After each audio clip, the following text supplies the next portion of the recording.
Irmãos e irmãs, vamos a mais um momento da nossa liturgia da palavra.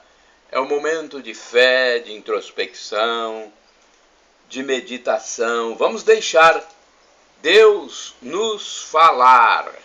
Vamos abrir o nosso coração para Deus. Este instante que nos preparamos para a palavra sagrada. Eu vou transmitir agora aqui no canal do YouTube Paulo Roberto Maciel, Instagram Paulo Roberto Maciel 6 /, blog repórterpaulomaciel.blogspot.com e canal no YouTube Paulo Roberto Maciel Maciel, a liturgia de 22 de junho de 2022, quarta-feira, 12ª semana do tempo comum.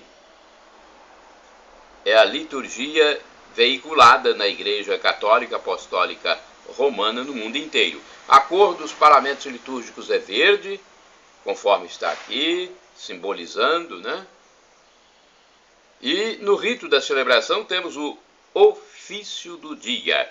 Antífona da entrada. O Senhor é a força do seu povo, fortaleza e salvação do seu ungido. Salvai, Senhor, vosso povo, abençoai vossa herança e governai para sempre os vossos servos. Salmo 27, versículo 8. Oração do dia. Rezemos. Senhor nosso Deus, dai-nos por toda a vida a graça de vos amar e temer, pois nunca cessais de conduzir os que firmais no vosso amor.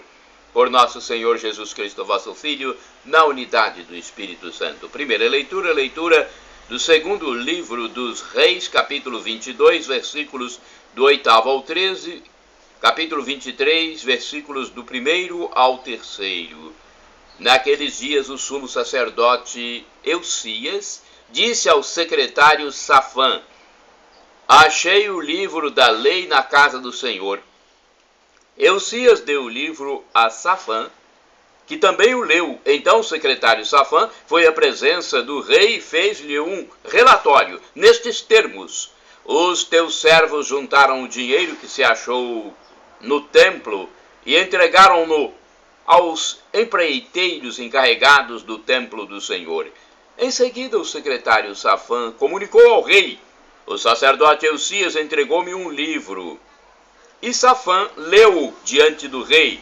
Ao ouvir as palavras do livro da lei, o rei rasgou as suas vestes e ordenou ao sacerdote Eusias, a Aicã, filho de Safã, a Acobor, filho de Miqueias, ao secretário Safã e a Asaías, ministro do rei: ide consultai o Senhor a meu respeito, a respeito do povo e de todo o Judá, sobre as palavras deste livro que foi encontrado.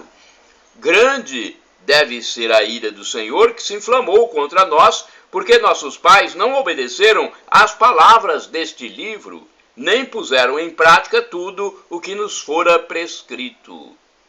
Então o rei mandou que se apresentassem diante dele todos os anciãos de Judá e de Jerusalém, e subiu ao templo do Senhor com todos os homens de Judá e todos os habitantes de Jerusalém, os sacerdotes, os profetas e todo o povo, do maior ao menor.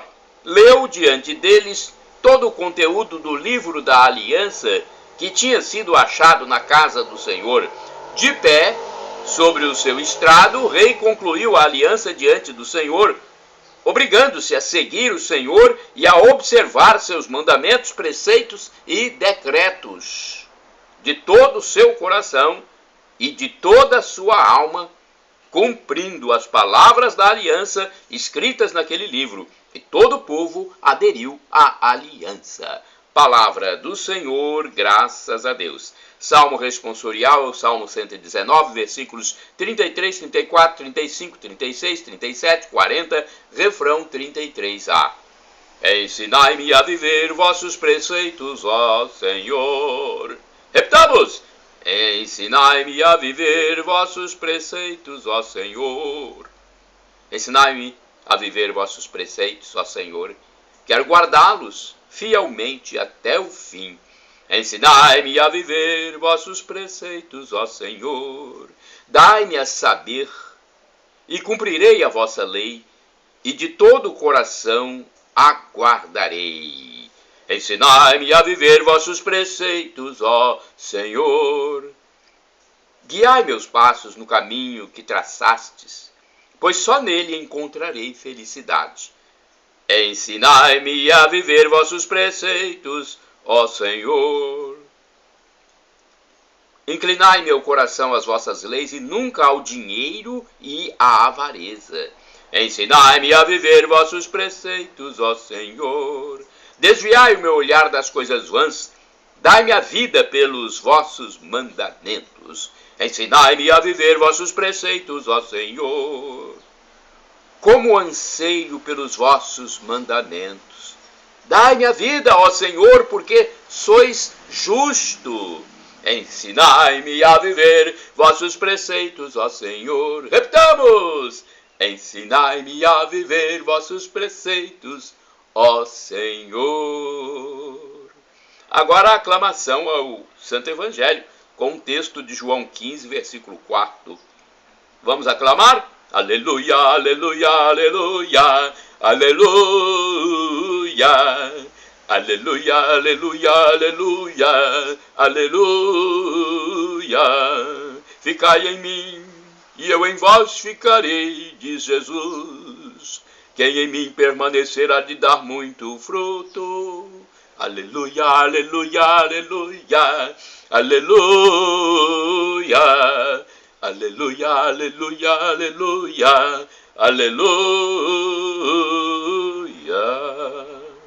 Evangelho de Jesus Cristo, segundo São Mateus, capítulo 7, versículos do 15 ao 20.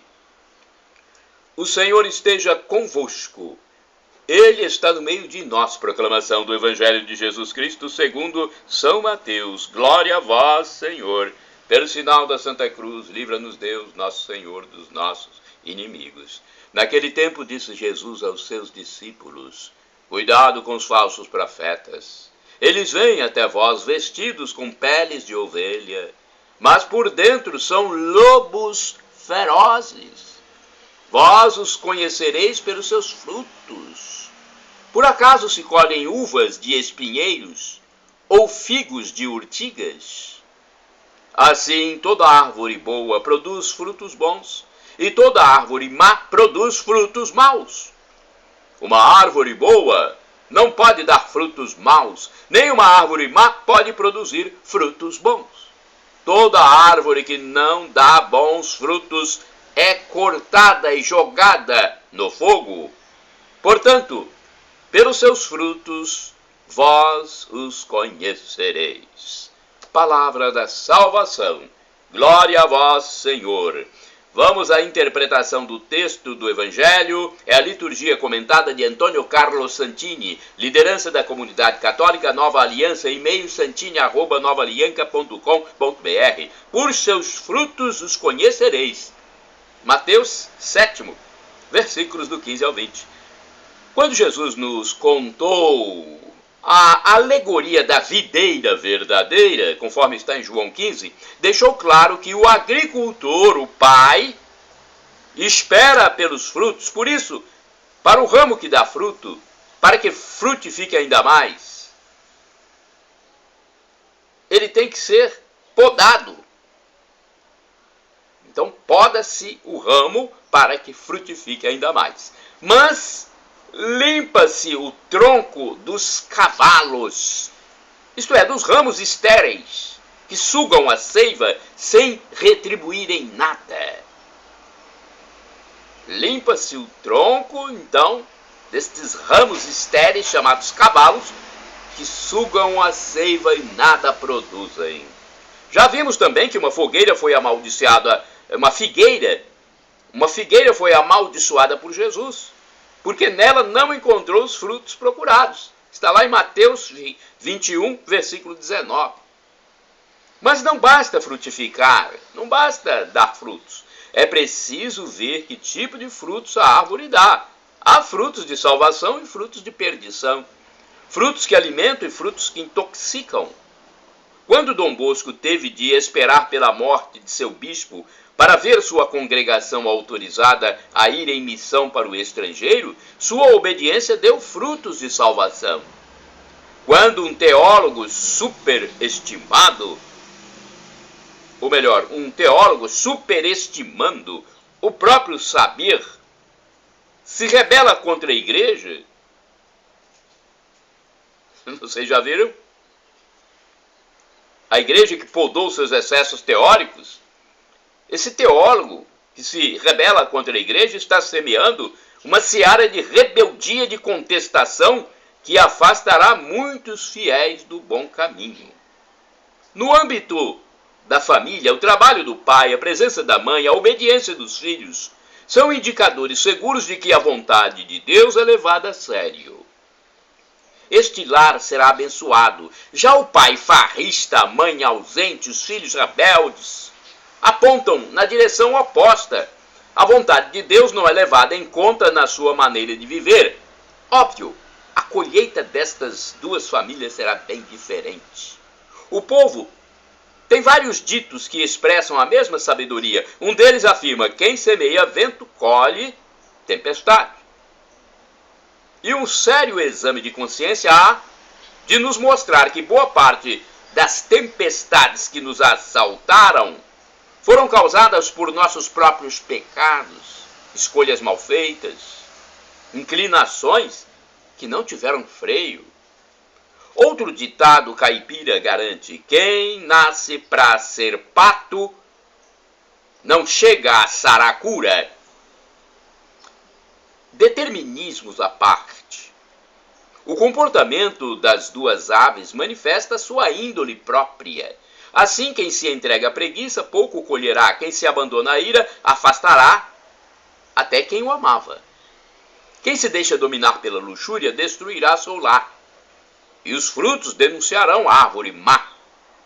Ao contrário, o trabalhador disciplinado recolherá os benefícios de seu trabalho. O homem que domina sua raiva será respeitado como homem forte. Os esposos fiéis farão de seu lar a casa construída sobre a rocha, edifício que as tempestades da vida não poderão derrubar.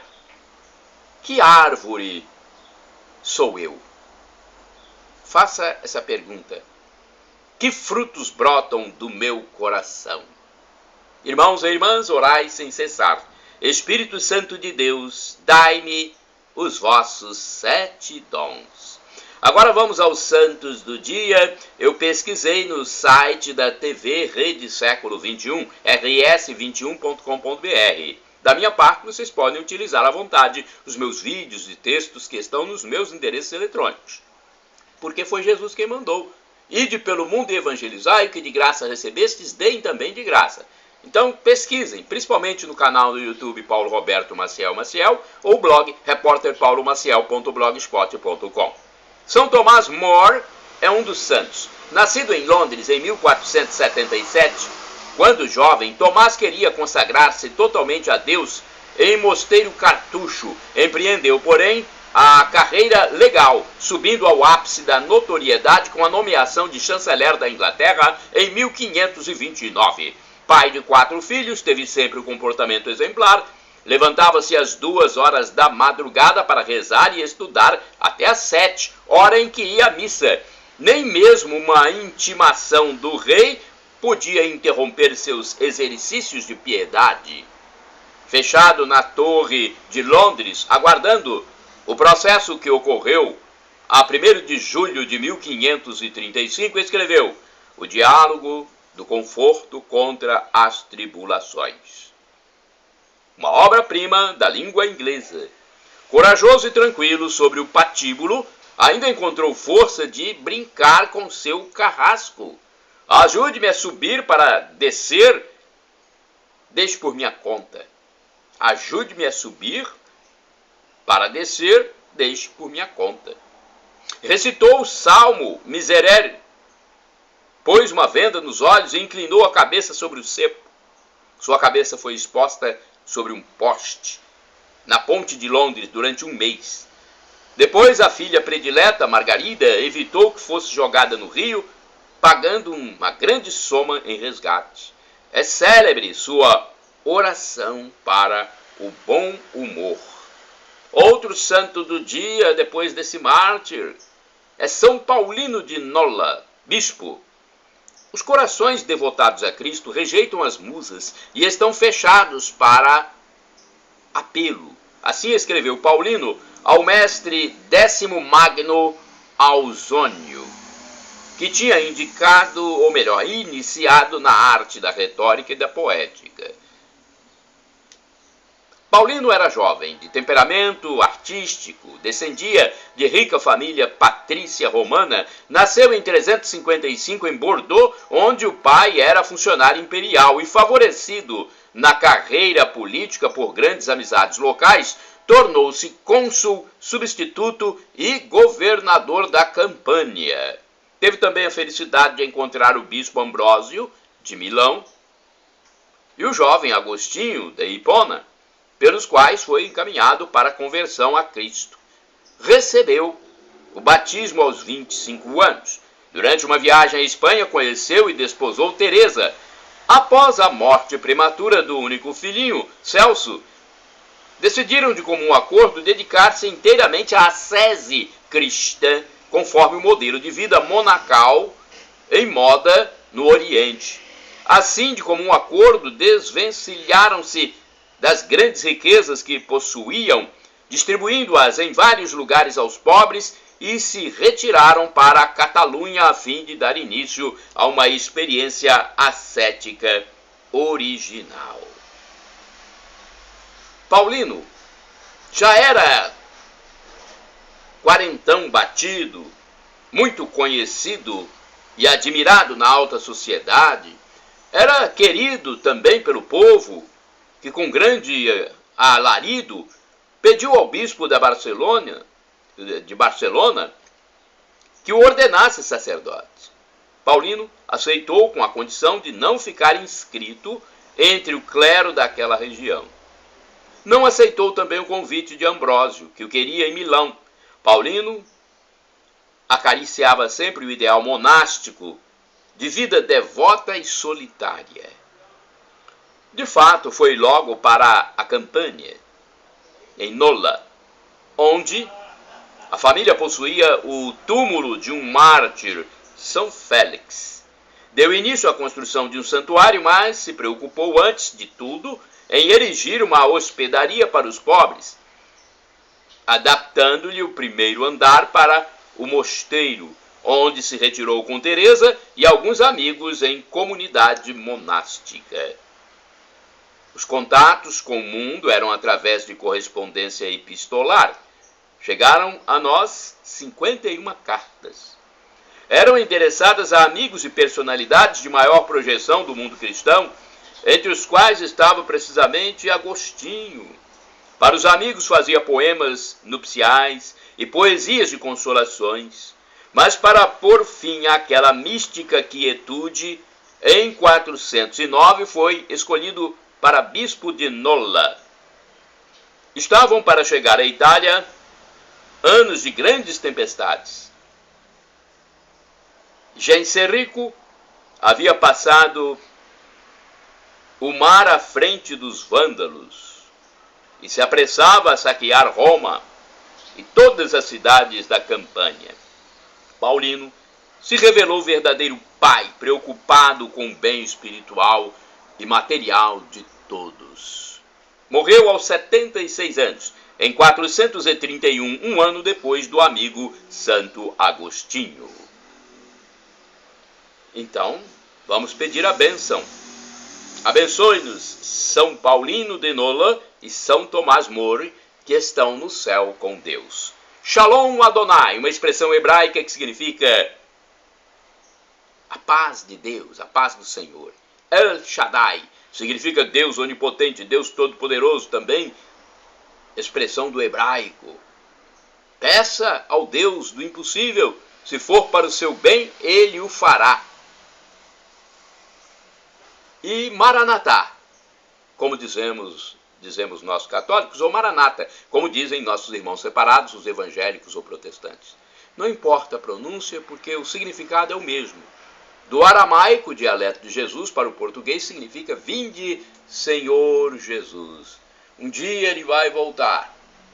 Jesus estará retornando para o juízo final, para julgar o mundo. Será o fim da história, algo inenarrável, inefável. Não cabe na nossa cabeça dizer como será esse momento. Outra dimensão, não haverá mais esse tempo que temos aqui, o espaço que temos. Jesus julgará a toda a humanidade, vivos e mortos. Muitos irão para o céu, muitos irão para o inferno, para a danação eterna. Eu quero ir para o céu, e você? Quer ir também? Então vamos pedir perdão? Perdão, Senhor, pelos meus pecados, pelos nossos pecados. Pecados do pensamento, das palavras, das omissões, dos atos. Perdão, Senhor. E me dê a vida eterna. Shalom Adonai, a paz de Deus, meu irmão, minha irmã.